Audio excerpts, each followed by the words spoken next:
Welcome to the NBA Hangout presented by Playbook Sports. I'm your host, Brandon. With me, as always, is Dave. Dave, how are you? I'm great, man. How are you?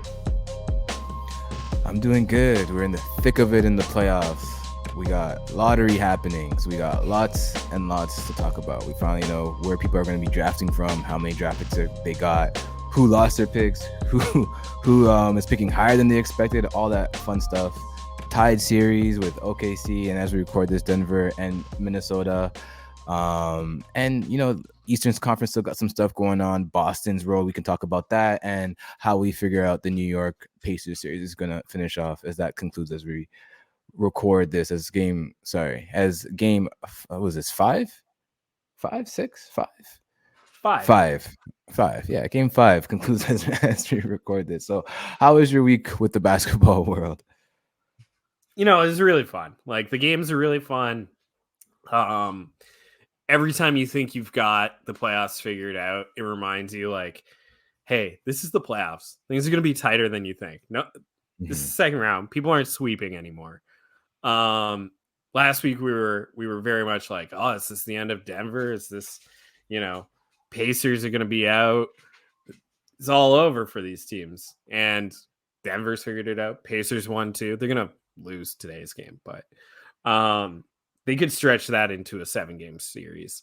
Yeah. And I love draft stuff, so it was a fun week. Yeah, it was a good the lottery is set. Yeah. And we can start having a lot of fun with that. Before we get to all that stuff, though, I think we'll start with some of the tied series, and that being the Oklahoma City and the Mavs series tied at 2-2. It was 2-1 entering last night, and Shea had maybe his best game of the playoffs so far with 34 points. A lot of them coming in the fourth quarter or in the second half to come back. They were down. I fell asleep in the first half, and I had to catch the rest of the game today to see exactly what happened, because I was certain with the way that OKC was playing that they weren't going to win that game. They just were playing like a young team with like young energy, a little frenetic, a little bit all over the place, weren't really focused in on what they needed to do. But as the game went on, second half, they got to their spots. One thing that I noticed in particular was with Shea, like with the way that Mavs have been defending, they've been blocking off the rim heavily, and Shea's been relying on getting to the line and stuff like that. But Shea got most of his points from the mid-range this game, and that's where he was really able to shine. So I'm wondering, like, moving forward, if that's with how effective he was from the mid-range, if that's going to be something they try to take away next game, or if that's something they live and die with. Because with Shea, part of the reason why he was an MVP candidate was the different ways in which he can score. Like, you do bank on him not hitting outside shots, but mid-range is somewhere where he's very, very, very comfortable with. So that will be interesting to track. How did you see that series going so far, in particular that last game? Yeah, so that's probably our Shea game that vindicates Shaq and all of his Shea was the MVP talk, right? So he's probably feeling pretty good, which is great. I love Shaq. And yeah, I don't think this will be the last Shea game. I still kind of feel like OKC is going to figure them out and win this series. That's how I'm leaning. That said, it's probably 7 games and a coin flip 7. But it was great to see. It was great to see because he has been a bit quiet in these playoffs. It's been a lot of the supporting players, and Oklahoma has a lot of supporting players and a lot of really talented supporting players. But you're right. They're a young team. This is their first real playoff run as a group, and they can it's funny, sometimes you don't know enough to fail, and maybe that's where they're at, but also sometimes you don't know enough to succeed. Yeah. It's really kind of interesting to see them be one or the other team every time out, and I hope they don't know enough to fail. I really like them. I like the way they play. I like to see the young guys succeed, and I'm pretty excited. But I love Luka, so I'm divided. Yeah, they're extremely competitive too, like down to their coach. Like their coach teams, he's always like fired up and really trying to get the most out of his team. He had them ready for the big game, even out of the halftime. It seemed like he had them ready when things kind of looked dire for their series. Because if they lost that game, it's kind of why I think it's one of Shea's biggest games. Because if they lose that game, they're most likely losing the series, going down 3-1. So to be able to come back, they're down double digits, to come back and to put the game away. I think is huge for a young team like this. And just moving forward, whether they do finish off this series or not, I think the moments like these are important for all those guys' development. Like I know Jalen's struggling a little bit. He tweaked his ankle the other night, and he's been not his efficient self, but he's still out there playing hard, and he's playing good effort on defense. So like on the defensive end for them in general, like they've held Luka in check most of the series. He had a triple double last game, Luka, but that came with 7 turnovers and not an efficient triple double at all. He shot 30% from the field. Kyrie didn't really get going. He was dishing out the ball like Luka was, but it seems like OKC's content with letting the role guys role guys win games, and not letting basically anyone but Luka and Kyrie get going. It seems to be okay with them. PJ Washington's had some big games as a result of that. Same with Derrick Jones Jr. But if those two guys are the guys that are your leading scorers, I think if you're OKC, that's kind of like your recipe for success in this series. Yeah, absolutely. Like we were talking just before jumping on here, like the playoffs really come down to your role players, your secondary players. Those are the people who need to show up in order for you to succeed. Because like I was watching, for example, I was watching the Cleveland Boston game from the other night, and Jason Tatum was going off, but he was being matched completely by Donovan Mitchell. That game came down to the fact that Derek White was great, Drew Holiday was great, and just the secondary players on Boston were just completely outclassing the secondary players on Cleveland that day. And that's going to be the playoffs. And yeah. Oklahoma's got a real good collection of secondary players because they're built so thoroughly through the draft, right? Josh Giddey's their 4th best player in their starting lineup, and he's a 6th overall pick. And arguably, he's not even closing right now with them, so he's in a tough situation because they're closing with Case and Wallace. They're another again draft pick that they got last draft year. Pick, yeah. So really building through that draft and finding players to fit what they need has been crucial for them. Yeah, sorry, continue. No, that's basically my point. That it's going to come down to these secondary players. This is what's been so exciting about New York and like Josh Hart, for example, playing 48 minutes and just like bringing it night over night. But they're running out of players, which is scary. And so like I have high hopes for Oklahoma because I think they have a better collection of secondary players than the Dallas Mavericks. Like, I like a lot of the Dallas Mavericks secondary players. I just think they need to be one step above where they are to be truly contenders. And if they do beat Oklahoma, I don't see them being able to compete against Denver or Minnesota. Whereas I kind of see Oklahoma being able to do that. Yeah. No, I could see that for sure. And you talk about some of the role guys there, like I said, Jalen kind of struggled, but you still have Dort. Dort have kind of like undersold like throughout their build these last few years. He's been there basically since Shea's been there. And I always thought he was a guy that they're gonna have to move to kind of bolster their roster in the future. But now with the way that he's playing, even though he didn't shoot well from the field, the defensive effort that he puts every game, just what he's been doing on Luka and what he's been doing on Kyrie when he does get matched up with them has been pretty good to watch and important for a team. Like you need those guys. He's out there hustling for loose balls, giving it kind of like his all, and feeds into the culture that OKC's kind of cultivated with these guys. Him and Jalen, I think, are a good fit together, just personality wise. Like even if they're not on the court together, just personality wise, how they can work off each other.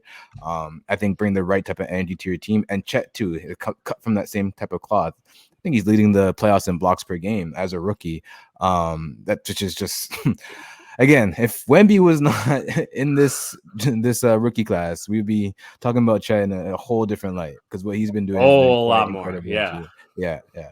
And because he's going against, like, I kind of undersold who he's going against. Like Daniel Gafford and Lively are two big guys who are going to be there for the balance of the game, giving you effort on the boards and taking away a lot of that paint. If the one thing that they're going to do, they're not as mobile, but Dallas does a good job of funneling guys into them, so making sure that they get to making sure that when defenders get by them, there's lots of help, and Daniel Gafford or Derek Lively can kind of clean up the mess down there, and they do a good job of setting that up. Which has been, affecting Shea, but it should affect Chet. But Chet's been able to adjust to that and still find ways to impact the game on the offensive end, as well as the defensive end, as we know him to do. Anything else before we get off of this series and talk a little bit about Denver and Minnesota, another series with a young star breaking out? Not a lot. Just I do.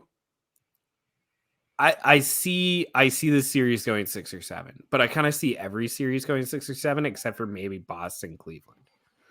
That one might only go 5 or 6. Yeah, no, yeah. I think this one. Well, I think this one has to go. It has to go 6. So we'll get 6 games. I think it's going to be a close 6 or 7 games. However that pans out. Yeah, moving over to the other Western Conference series with Denver and Minnesota. Last time we talked, Minnesota was up 2-0 in the driver's seat, winning 2 on the road at that. So that really led to having an advantage with home court there, and they just weren't able to take advantage of it.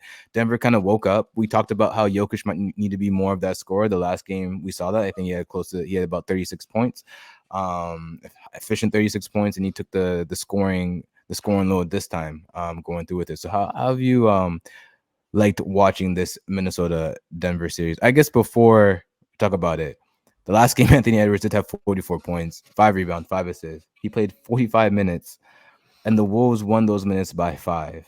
They lost the 2 minutes and 40 seconds that he didn't play, by 13 points, and that's from John Krasinski of The Athletic. He covers Minnesota. He's great for them. Good follow if you're into Minnesota basketball. So yeah, if they can find some offense outside of Anthony Edwards, I think they have a shot here. But what do you see out there?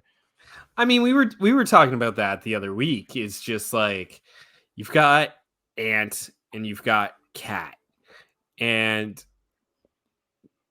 Cat's just one of those guys that like you wish you could rely on his consistency, but he doesn't have that level where you're like, I feel really comfortable about this series because Karl Anthony Towns is playing. It's one of those things where it's like Towns can be the best offensive player in the game. And like we were watching him this past series and he was playing great defense as well. And you're like, has Karl figured it out? Is this who he is? But he's a little inconsistent, and then you get past those two and you have Naz Reid, but which I've also just like before hopping on here, I saw this thing like apparently people are getting Naz Reid tattoos, like a lot of them, which is like hilarious and awesome if you're Naz. Yeah, good for Naz. Good for Naz. Right? Like I was like, I don't know what's going on with this, but a lot of people are getting Naz Reid tattoos, and the NBA is like tweeting it out and stuff. This is hilarious. But that's really kind of their question. Like they play great defense, but do they have enough offensive role players to get it done? Right. And that's kind of like, that might be the difference between Denver and Minnesota, is that like you go beyond the top 2 players, right? You go beyond, we'll say Cat and Ant. And you don't have a ton of offense, but you go beyond Jamal Murray and Nikola Jokic, and you still have Porter Jr., you still have Aaron Gordon, you still have like a lot, Christian Braun, you still have a lot more guys that you can see putting the ball in the basket than on the other team. And, defense wins you championships, but you can't have just defense. You Yeah, need you still you need. need you need to win those 2.5 minutes, and you didn't do Yeah, it. You lost them by a lot, yeah, right? Two and a half and that's minutes, and you lose by 13. Like that's tough. that's like Joel Embiid when he's on the Sixers type stuff. Like that's that shouldn't be happening. But that was my worry with Minnesota the entire season. Is like, yes, they have a great defense. Just when offense starts to slow down, I just don't have so much faith in what they can do outside of course, Anthony Edwards and Cat when Cat's playing well. They just didn't seem to have the right mix of guys offensive, especially from the guards. Like from the bigs, I think they're okay. They're like you have Cat, you have Naz Reid, you have Gobert, who's not really going to be your offensive guy there, but they're okay with taking him out and playing around that offensively if they need to and still keeping up their defense. But from like your forwards and your guards, you're struggling on offense. Like you have Nikhil Alexander-Walker last game going 1-7. Jaden McDaniels played all right. You know, he had 11 points, but he's there again mostly for his defensive prowess. And outside of that, Conley's bringing in 15 and 9, but Conley's like he's older now. Like you really shouldn't be relying on him to do that. And you look down the line, there's not really much else there. Whereas, as you say, you go with Denver and last game, Aaron Gordon has 27, and we talk about those role players winning you games. Aaron Gordon last year has been winning them a lot of games on the defensive end. This year, he's put together on the offensive end. He's really good at exploiting mismatches when they do happen, and when they do try to put someone smaller on him, he's able to really use his physicality against them to either punish the board or to just get easy baskets in the paint. And then you have Michael Porter Jr., who had a bad game last game, but we know that he can go off for 30 as well. Like at any moment, he can shoot over anybody. He's willing to shoot. He's a willing shooter, and he can shoot. So he's always a worry for your defense as well. And you have KCP there too. My only worry with Denver is how Jamal Murray kind of holds up. As long as he's good, He as looked long as his healthy knee's looking this okay. week. Yeah, Yeah. this week he was good. The week before he didn't look so good. So as long as his knee is holding up and he feels healthy and he's playing healthy and not throwing stuff onto the court, I think they'll be okay. I think they'll be okay and they can pull this one off. But it has been a really good series, and I would like for the Wolves to pull this out, but I think Denver is just too experienced, and now reclaiming back home court advantage. I think it's just going to be a little much for Minnesota to handle. Yeah, I'm kind of with you because I just want to keep watching Anthony Edwards. Like Yeah, me too. That's more than anything else. Like I don't want this kid to stop playing basketball this year. Like I almost can't wait for the summer and to watch the American national team just to watch more Anthony Edwards. Like what does he look like playing with those guys? Yeah. I think it's going to be really we're seeing him really develop, and it's been like late season, and there were all the murmurs throughout the year like, oh, Anthony Edwards, like is he going to be one of these guys? Is he going to be truly a top 5 player? And this playoffs he's like, oh yeah guys, get ready. I'm going to show you something special. Yeah. No, yeah, league's in great hands with like these young guys, like with Anthony Edwards, with Shea, with Brunson, Tyrese, with all these guys, they're starting to step up. It's good. Changing of the guard is happening. Luka, yeah, Luka's still technically young. He feels like an older player, but he's still super young. Take his age for granted a lot, I would say. Lots of young stars as the older guys start to age out, like KD, LeBron, Steph, and all those guys that we're used to seeing at the top. Which is it's a smooth transition, and one that I'm absolutely here for. Now a smooth road in the playoffs so far has been Boston. We haven't got to talk about them much because they haven't really had too many exciting encounters this series. Like they had one little scare with Miami, one little scare with Cleveland, but they're up 3-1 against Cleveland right now. So my question to you is, with these easier matchups, because they got Miami without Jimmy and Terry, they get Cleveland without Donovan Mitchell for a game. With these easier matchups, are you worried at all about how they go into the next round or potentially the finals with not playing super tough competition?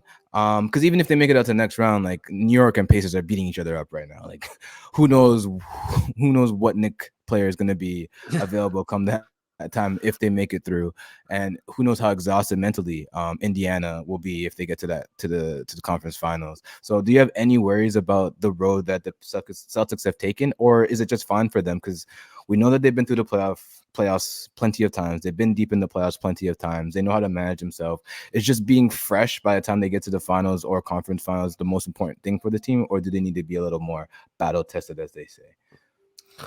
I think the biggest scare for them so far is Porzingis. They can get Porzingis back. They do look like a better team. But yeah, I think you're right. Like, you know, Boston's battle tested in a way that they've been there. They've been to the finals, but they don't know how to close it out. And they haven't had to like figure that out along the way this year because yeah, they lost one game to each of these teams so far. And And even in this season, I don't think they've had too many clutch games. And when they do get in those tight situations, you still see some of the flaws that creep up from years past. So, and would you suggest that Boston is a just clearly better team than Minnesota or Denver, Oklahoma City? clearly better. I don't think so. Like, they're built probably better. They have like the pieces in place. Their bench all makes sense. All their role guys complement their star players like excellently. But I think just the way that some of those teams play, like, yes, they should be better than Minnesota. Minnesota, they should be better than OKC. They should be better than Denver. I don't think they're hands down better than. But with the grit that kind of OKC plays with, the grit that the Wolves play with, I think that kind of elevates them to a level where if they got into a series against Boston, it makes it tough. Like we saw with Denver against Minnesota. Denver had a bit of a cakewalk in that first round against the Lakers, in the sense that Lakers weren't as talented of a team. They were able to kind of play half a game. Like the first half of games, they weren't really up to par, and then the second half will kick in, and then they'll really turn it up. And then by the time they get to Minnesota, they get hit with a team that's really coming after them and really talented and really looking to win. In a way, I mean, not to say that the Lakers weren't looking to win, but Minnesota had a certain hunger about them that Lakers lacked in that series. And to get hit with that right away, to go down 0-2, you don't want that to happen to you, I think, if you're Boston and you just haven't had a team to play to really prepare you for that. So for me, I think I'm a little bit more skeptical of what they would do because of that. I wouldn't say that they're the worst team to those two teams, OKC and Minnesota, but I think that they are maybe not as gritty and maybe not as prepared to go into those battles as those two teams are. And that's it. It's like you hear the term battle tested over and over again. And I just don't feel like Boston's been battle tested. I think the last time they went to the finals, that was also the case, right? Is that they got into a really tough set of games and they cracked under the pressure. They've done good work to make themselves a better team, a team that, as you said, makes more sense. Everyone up and down that lineup makes sense. They have a role to play. They know the role they play. But are they ready to do it? Like, Boston's a fascinating team in the way that no other team in this playoffs is. And like, I know I'm not the biggest Boston fan. I don't think you're the biggest Boston fan, but this conversation might be coming off as us like being like really down on them, but they're just so different than every other team. And it's not to be down on them. It's that they're the hardest maybe to get a true feeling for. Yeah. And you're right. Like a lot of that just comes from the competition they've played so far. Like if they play the Knicks, like the Knicks just want to punch you in the face. That's all they want to do. They just want to It doesn't grind you matter down. who's Yeah, it Yeah. doesn't matter who's on the court for the Knicks right now. They're just gonna play hard. Like they keep losing players, but it doesn't seem to affect them in the slightest. Their mentality is still they're gonna come out, they're gonna play hard no matter what. Yeah. And the Knicks have turned the Pacers into this mean like team. They were like young, happy go lucky, like to run up and down. And now they're like trying to fight the Yeah, Knicks. And it's like, Dante what are you and guys Dante doing? Mouse getting into it. TJ and Dante getting into it. Like, yeah, like they're bringing that aggression that that I don't think Boston's really had to deal with this yet. Yeah. Yeah. Like, if anything, like Cleveland's a little mild mannered, and Miami, like Miami to me just needs some sort of turnover. Like I do kind of feel like Miami's kind of reached what this core is going to do for them. Yeah.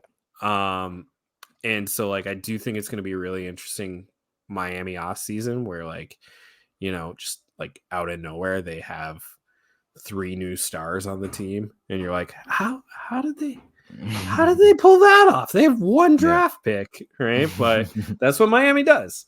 So get ready, everyone. Grab your popcorn. It's going to be a fun off season if you're a Florida basketball fan. Yeah, no, I think I think it's like that. Like Cleveland's mild-mannered. Miami, when they faced them, they were missing Jimmy and Terry, the 2 guys who kind of like will give you that little scare. Like Jimmy would have given them like a little bit of a scare in that series, whether they would have won or not, but would have made it a little more difficult. So yeah, I think it's a product of that. Now, would you have more confidence in this team? Or let me phrase it this way: if Boston does not win a championship this year, or at least make it super competitive in the finals this year, is Joe Mazzulla like on the hot seat then?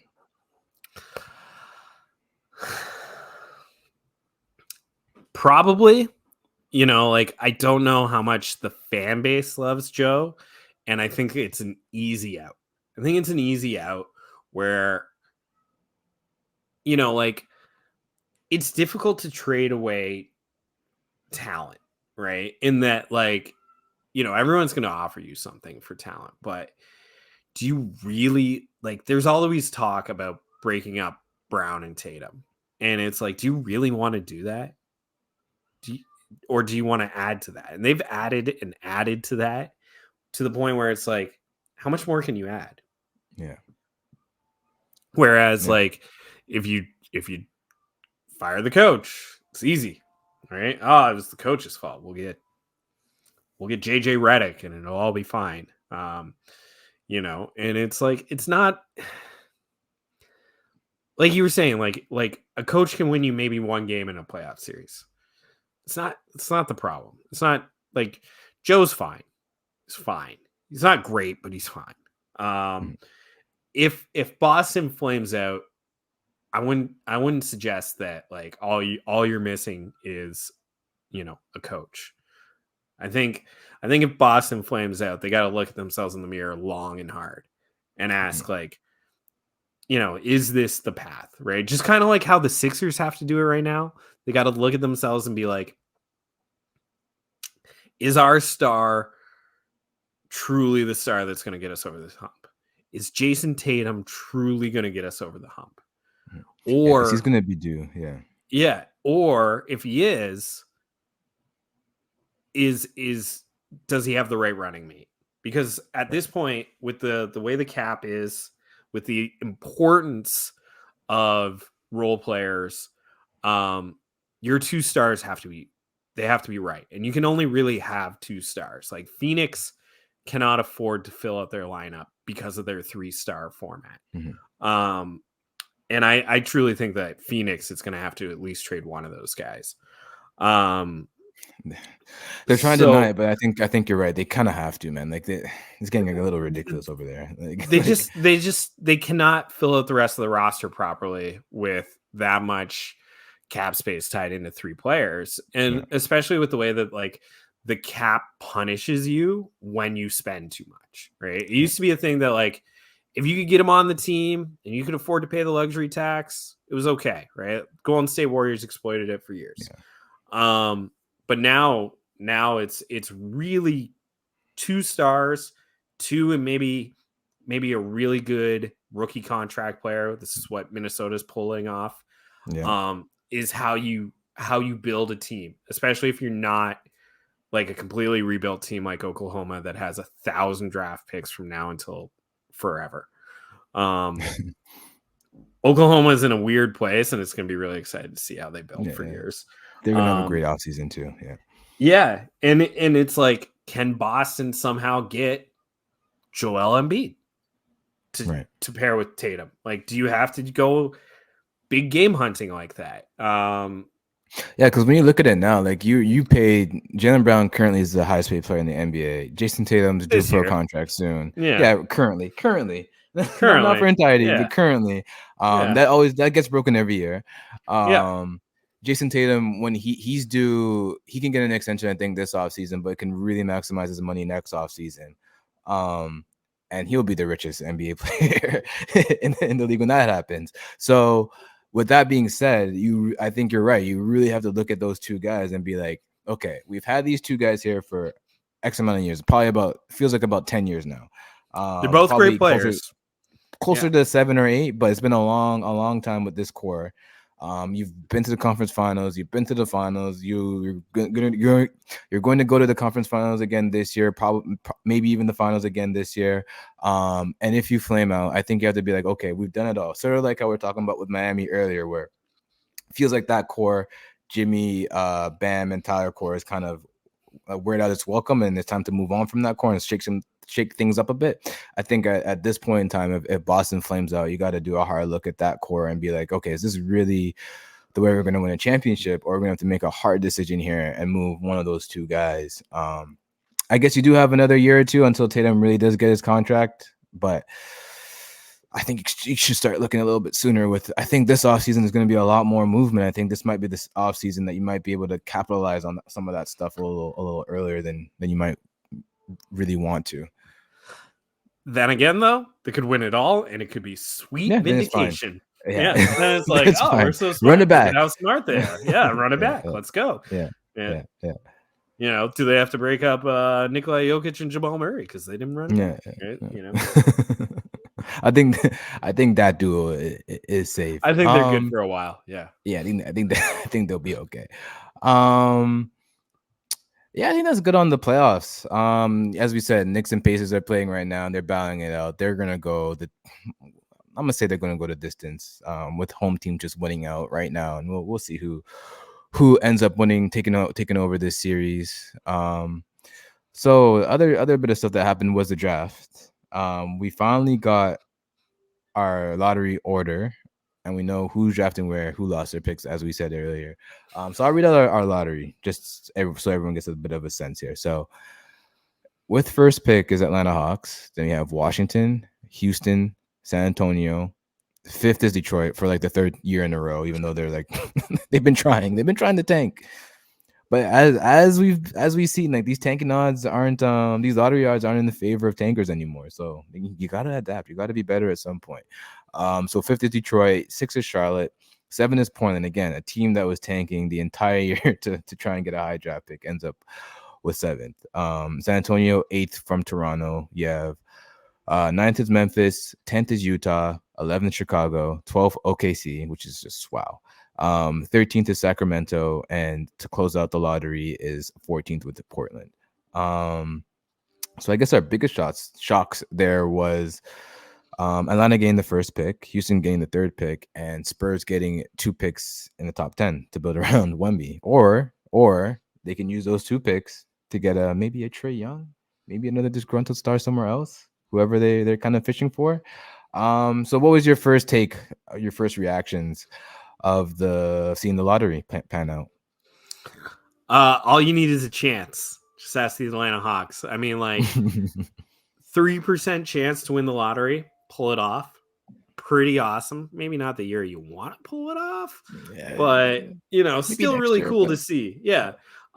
Houston getting the third pick, like that's just honestly, I think that's really great for Houston. I think they're going to find a useful player. They don't need a star. And Atlanta kind of needs a star, but like Houston is just pick the guy that's going to work with everyone else on your team because you're looking really good. Raptors drop out. They had more of a chance to lose their pick than to move up. It was like 45% or something. Right. And they end up losing the pick, which like as a Raptors fan, I can spin the positives, but you have that bad of a year, you do want a lottery talent, right? Yeah. Even in like a questionable draft year, you still kind of want like a lottery talent after being that bad all year. Yeah, yeah, yeah. Um, so yeah, it was really exciting because I love the draft, and even in a questionable draft, like I'm very excited for draft day. I'm very excited to see who goes where. I think the Spurs could find some really good role players to put around Victor with um these two lottery picks. And I don't know if you this is the challenge with like young players are getting more like they're more and more ready to show out in the NBA at a younger age, right? Victor Wembanyama was incredible this year.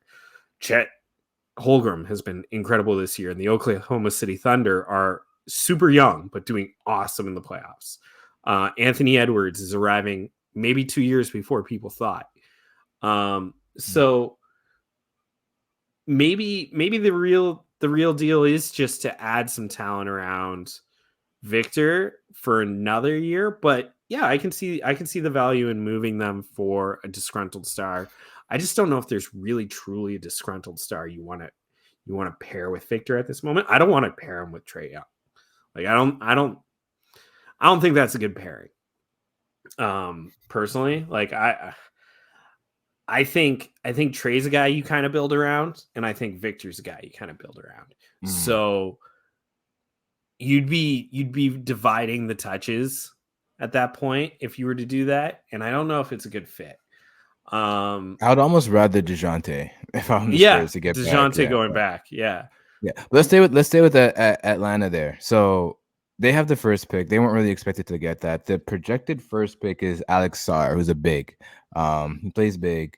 They don't really have big, so they can definitely use him as a draft. But if you're the Hawks, you're in this kind of weird situation with Trae, with DeJounte.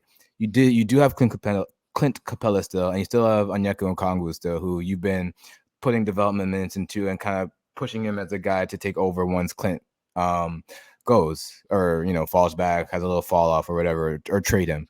Um, with this pick, what do you think Atlanta's looking to do? Do you think they're looking to build around this pick, keep it, and build with what they have already with the pick? You put him with Jalen Johnson, Axar, and then maybe Trae or one of Trae or DeJounte, or are you moving that pick for immediate help to kind of get yourself back into that playoff position? They were like a conference finalist a couple years ago, so I'm sure they're hungry to get back there, and I know Trae is for sure. So are you looking to improve the team with that pick, or are you looking to keep that pick and just build with the young guys and maybe start to move some of your older guys that just haven't panned out as much in this type of system?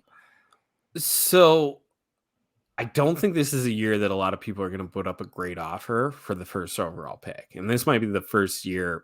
This might be the only year all decade that happens. That like I don't know what the first overall pick in this draft gets you back on the trade market.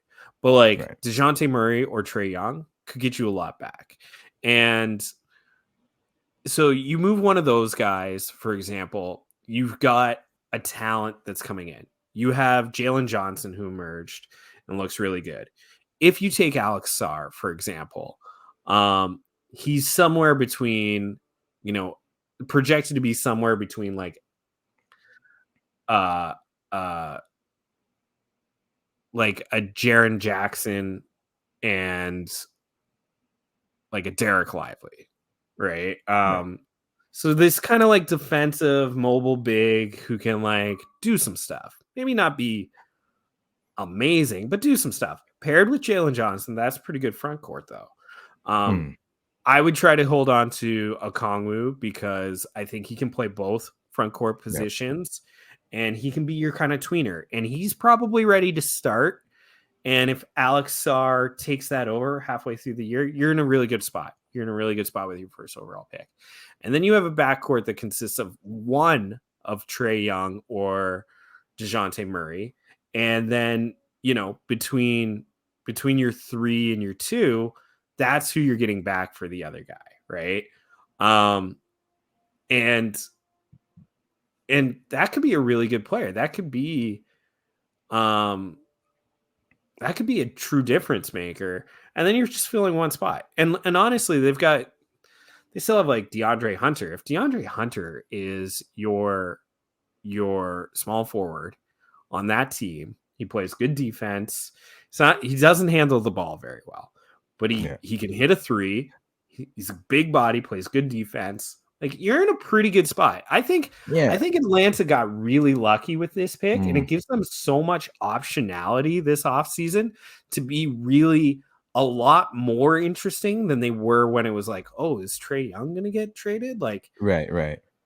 Like, my biggest challenge with Trae Young is that for all the good that he does offensively, he's still seen so much as a liability defensively, that and such like a heliocentric player, that who really wants to trade for him? Who really wants to hand their franchise over to Trae Young right now? Whoever does, it could be brilliant. It could be an inspired choice. He could step up and, be Trae 2.0. But yeah, I'm the more the playoffs push along, like, I'm having a great time with these games because the games are unreal. They've been so good. And like, but a lot of great finishes too. Yeah. And it's been excellent basketball, but the off season is beginning to percolate in a way. And I love team building. I love the draft. I love trades. I'm getting really excited for the offseason. So at a time where I should be really excited for the finals. Yeah. let me throw one at you though, because you're talking about teams that can use a Trae Young. We're talking about flameouts earlier. So if the Celtics were to flame out, let's just say, you have Jaylen Brown. He's been rumored to be an Atlanta Hawk for a while now. Do you pull the trigger on something like that if you're Boston?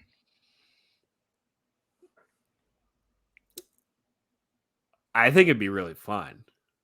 I mean, Tatum and Trae Young could be really fun offensively. And you'd still potentially have Derek White to cover up the defensive side. Your defense is going to be good because you've been Boston. Like, I'll be okay with your defense. I think you'll figure it out. Because you still have Porzingis back there. Like, it'll be more so a 1-for-1 if it's those two guys, and probably like a draft pick going one or the other way. Do you see Trae Young finishing and closing out games for the Boston Celtics? And if I'm honest, I don't. And then if I'm Boston, do I want to trade for a player that I can't rely on in the last 3 to 5 minutes of a game, despite their offensive greatness? I would say, with the way that Drew's been playing, and I love Drew.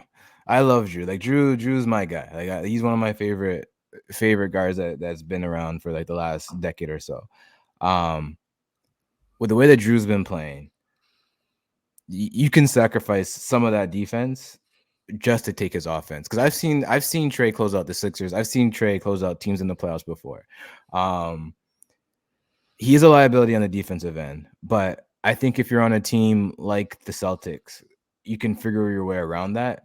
And if he's able to buy, because I think the problem that with the Celtics in general is when they start having Tatum and Jaylen Brown be those main initiators on offense, they get into a little bit of trouble turning over the ball, being forced in directions that they don't want to go, making reads on offense that don't like really making all the time. And when they get a little too ISO heavy, when that happens, I know Trae is still going to have an ISO game to him, but at least it's someone else who can at least do a pick and roll, bring up the ball, and get a big man involved at some point, going down to the basket.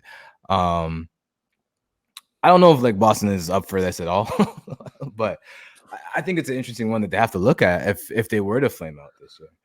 I mean, honestly, I like your reasoning. I think that I think there's certainly something there. But to me, like Trae Young is like he's the guy you go and get if you're watching Pacers games and you're like, we want to play like that. We want to play hyper offensive. We want to play upbeat. We want to play high tempo. We want most of our offense to run through our point guard. Let them make the decisions. Because for as good of a scorer as Trae is, he is an excellent facilitator as well. It's just he has a challenge staying in front of guys and playing good defense. But if you look at the Pacers and you say that's the kind of team we want to have, and you want to build your team in that high tempo, ball movement, guard driven kind of way, that's who you go and get, in my opinion. I really like the idea that you have there. But if I'm Boston, can I get that from DeJounte Murray while For sure. also getting really good defense? And that's closer to like what they have with Drew, right? So I could see Closer, them but yeah. DeJounte can score. Like, this is the thing No, we that's what I'm forget. saying. Like Yeah. he's like the Drew, but like he's like young Drew who can actually like score the basketball and play make and still give you the defense that you want. So yeah, I could see that being more of like a fit to what they want to do. Being DeJounte. And maybe if it's DeJounte, you're able to sneak out another like role player from their team, like a Bogdanovich or something like that, because John has so much money on the books. And he's a legitimate star player. So he is gonna be worth a lot. One other team before we get out of here, and I want to mention a rookie, a draft pick as well. I know there's a player out there that you, that you fancy. But another team that I would be interested with for Trae is Minnesota, if there is a flame out. With Mike Conley aging, kind of he's been good. Like let me not like let me not undersell Mike Conley right now. Like he's been very good for Minnesota this whole playoff run, but they do have significant offensive problems from my view. Trae alleviates that. They have a good defense already. See, I'm putting them on teams that already have good defense. So if the defense drops, they'll still be okay. But they do have offensive problems. Kai's not even playing tonight, as I look up on the screen. So getting a young guy who can run the offense next to Ant. I know that might be a little bit of a trouble there. Who's really the alpha there might be a little bit of a tussle. I think it's cleaner with Tatum.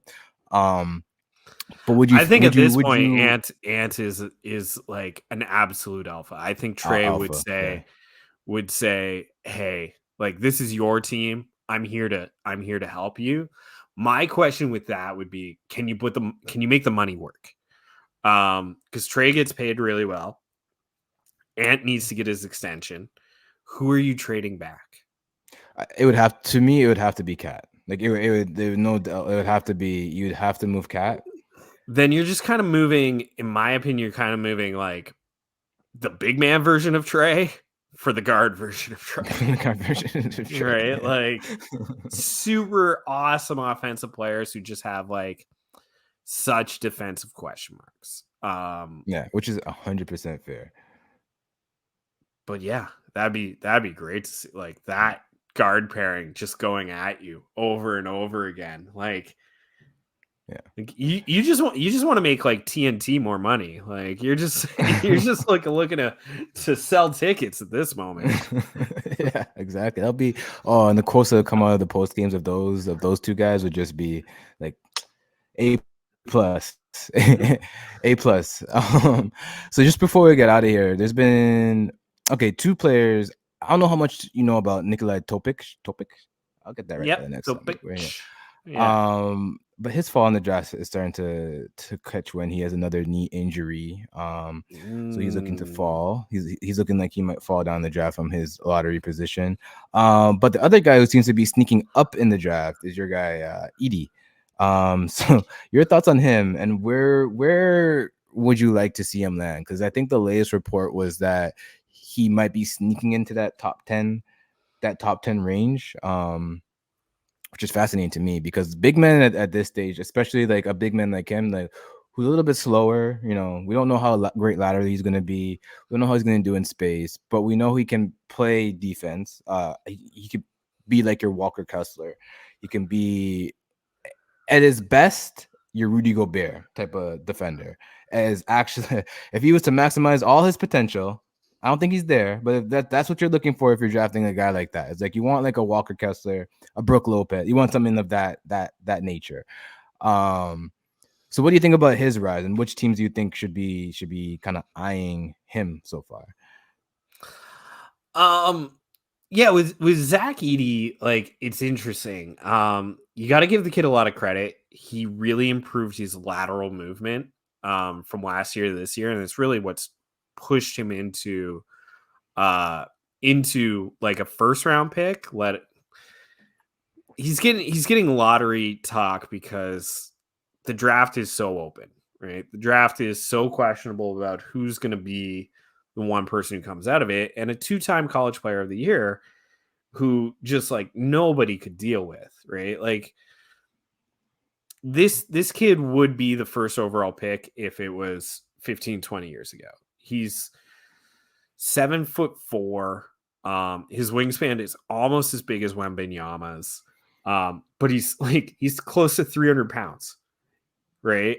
He's learned to turn and swap balls when he gets blown by.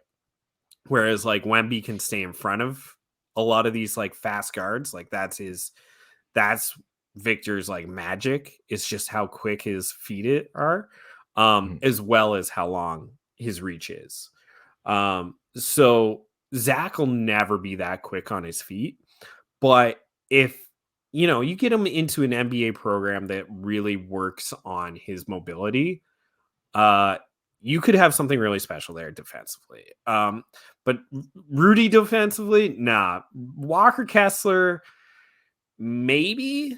Brook Lopez probably closer, just a little bit slower footed. But the kid started playing basketball pretty late in life. He resisted it for a long time because he was tall, and everybody said you should play basketball. And then he finally did. What everyone tells you to do. Yeah, no, it's just what people do, right? It's like, you should do this. I'm going to do the opposite. Yeah. I'm going to show you. Yeah.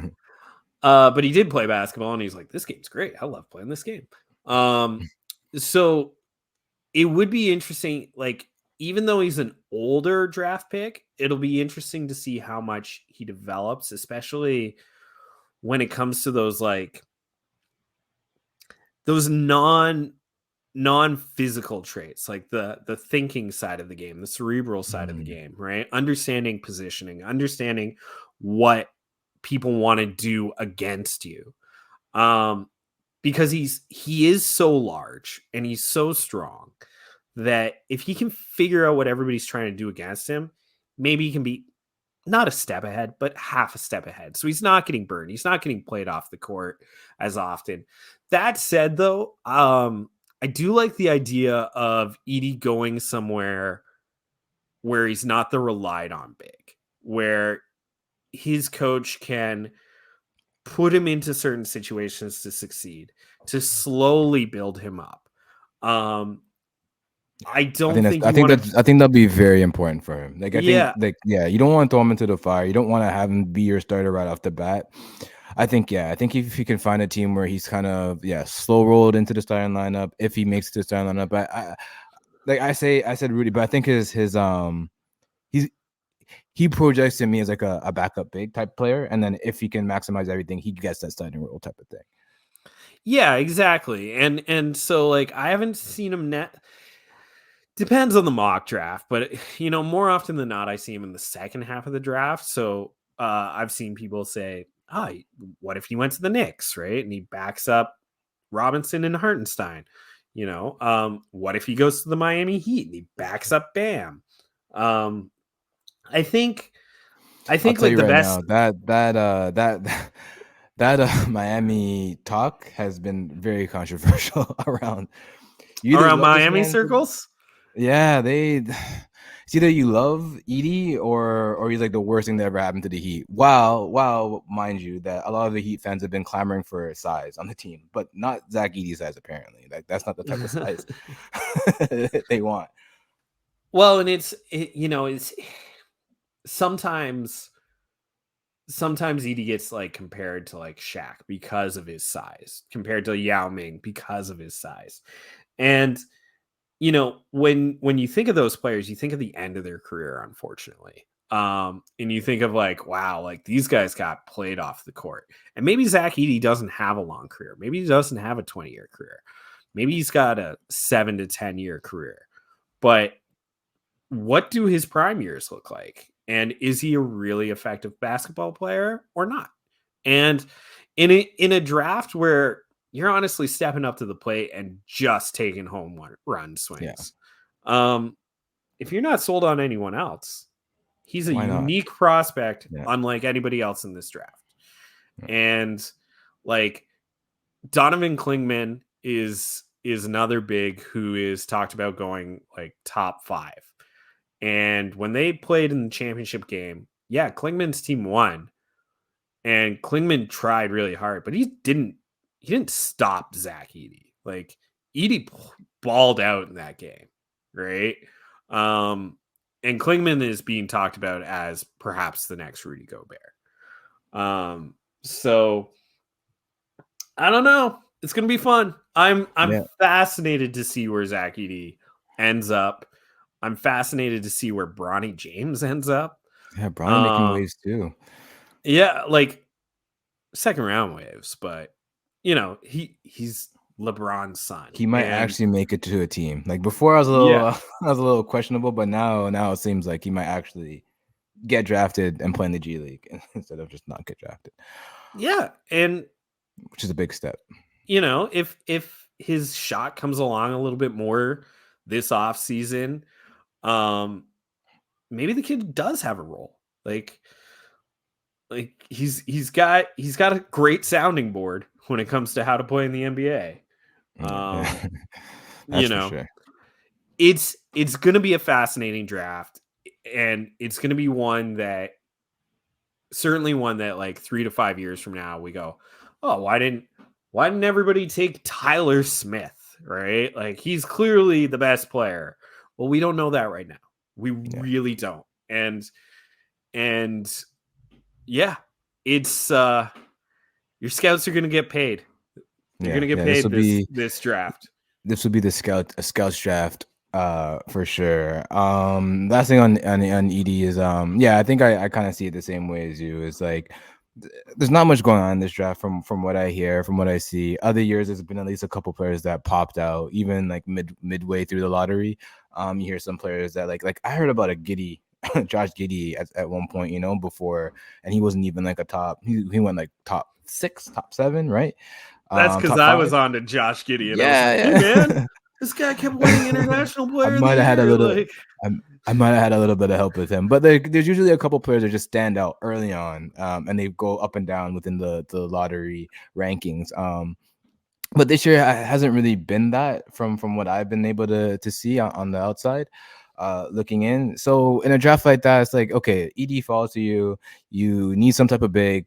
Take a flyer, see what happens. Like, what's the worst? Like, the worst that happens is it doesn't pan out, and oh well, like you tried. You know what I mean? Like, I don't think it's the end of the world in a draft like this. Yeah, because like you could take Zach Edey, you could take Kyle Filipowski, you could take Yves Massey Martin. I forget. Sorry, Yves. One of those bigs, one of those second half first round bigs. Probably gonna be pretty good, right? Be a good role player. The other guys that you're always just gonna be picking up off the waiver wire. You're gonna be picking them up on league minimum contracts. Once they're trade fillers. Yeah, once their rookie contracts run out, like there's gonna be a lot of guys who are just guys, right? Mo Bambas of the world, right? Like Mo Bamba had like everything going for him into his draft year, and now he's just like, yeah, he's fills a role. You can get him if you want him, right? Yeah. No, exactly that. I think that's kind of how this is gonna go this year. But I think that'll do it for this episode of the NBA Hangout.